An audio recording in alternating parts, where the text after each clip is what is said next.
Retironarios Retirement Calculator, simple pero powerful. Disclaimer: I am not a financial advisor here in Australia. Any information I share in this video is based on my own research and personal experience. Please consult a qualified financial advisor to get advice that is appropriate for your personal circumstances. Maraming tao ang nag-i-invest bara-bara without knowing kung sapat ba ito para sa retirement lifestyle na gusto nila.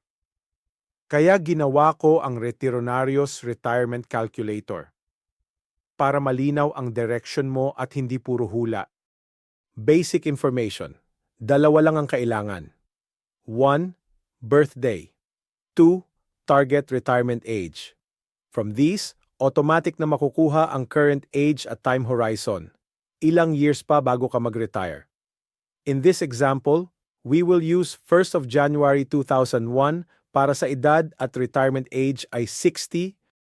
Investment strategy.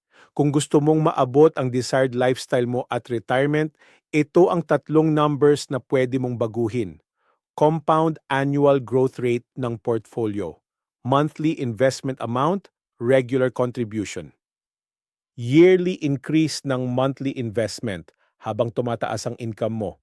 In this example, we will use the following numbers. Current investment amount, 0. Compound annual growth rate, 7%. Additional monthly investment, 2,000. Increase of investment, 2.5% yearly. Ang retirement fund mo can potentially reach 4.8 million. Really?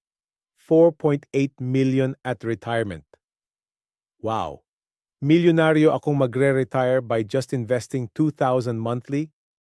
Yes, that's the potential retirement fund you can have by just investing 2,000 monthly that increases by 2.5% yearly.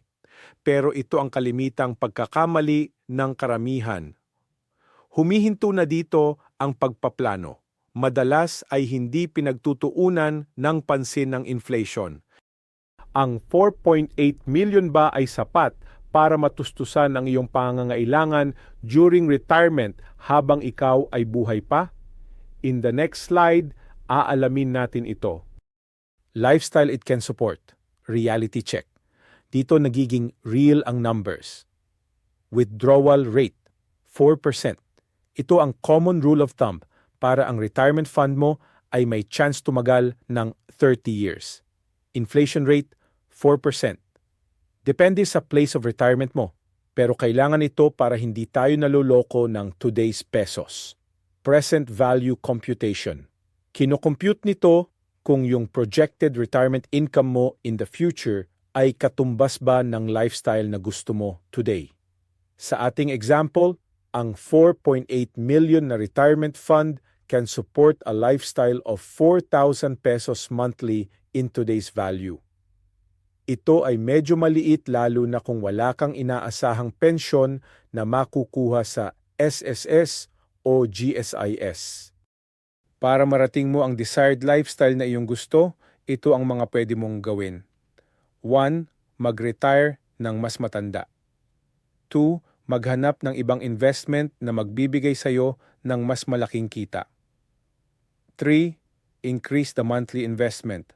In this example, we will use the following revised numbers. We will retain the retirement age of 60.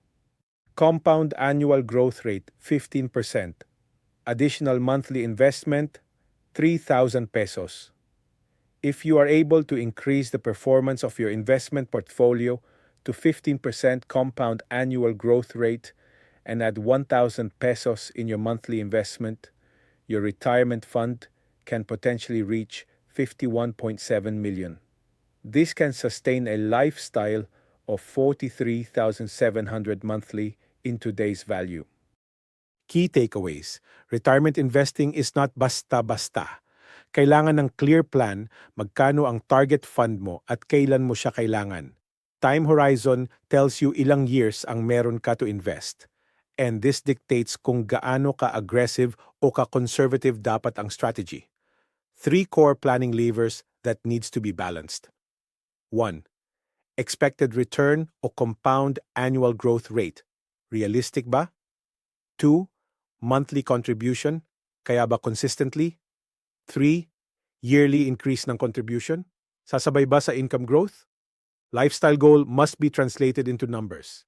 Hindi sapat ang gusto ko komportable. Kailangan i-convert sa expected retirement income and required fund. Withdrawal rate is critical. The 4% rule sets the pace kung gaano kalaki ang pwede mong i-withdraw without quickly draining the fund. Target, up to 30 years. Inflation is the silent killer. Dapat i-factor ang inflation rate based on your retirement location. Kasi ang 50K today won't be 50K in retirement. Present value is your reality check. Kinocompute nito ang future retirement income into today's purchasing power para malaman kung yun talaga ang lifestyle na gusto mo. The compounding chart makes the plan tangible. Nakikita mo kung paano lumalaki ang fund over time at kung kailangan mo bang mag-adjust ngayon, return, contribution, or retirement age habang may oras pa.